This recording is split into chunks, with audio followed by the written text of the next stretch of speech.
bills or fines that we just haven't got around to paying. But which ones do you need to pay straight away and which ones can you ignore? Benjamin Paris from Debt Mediators Australia joins me now. Good morning to you. Now, lots of people struggle under mounting debt these days, but you say that there are some bills you should always keep on top of, so let's find out which ones they are first. Good morning. Well, the first thing you need to do is do a budget. So you need to put aside money for your rent, your mortgage, the electricity, food, school excursions first, and then work out what you've got left over to go towards your debts. And so, with those sorted, which ones can we delay?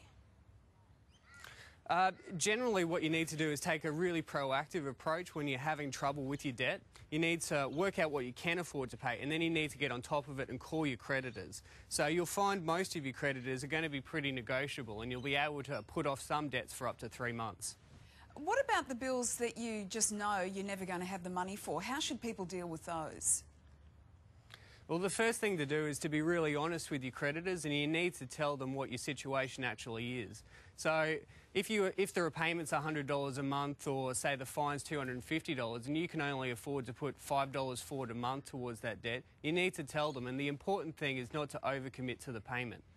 Would most creditors forget then the fine part of that bill? Are they usually pretty forgiving about those sorts of things?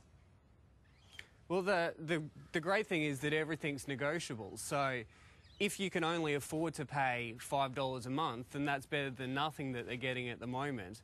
And the important thing about doing the budget is so that you know exactly how much you can pay, so that when they ask you to make a $100 payment, you're not overcommitting when you know you can only afford to pay $10.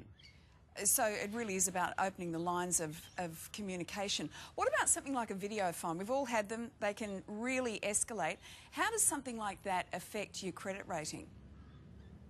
Well, generally, a small debt like a video store fine isn't going to do too much damage, just because no one will be bothered to default your credit history over, $10 or $20 worth of late fees.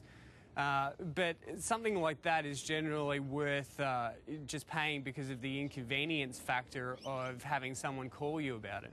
They're particularly inconvenient when they get huge, which they can. Benjamin Paris, thanks very much for your insight this morning. Yeah, thank you. Over to you, Carl. Thank you very much, Lisa. Tony has sent me an email.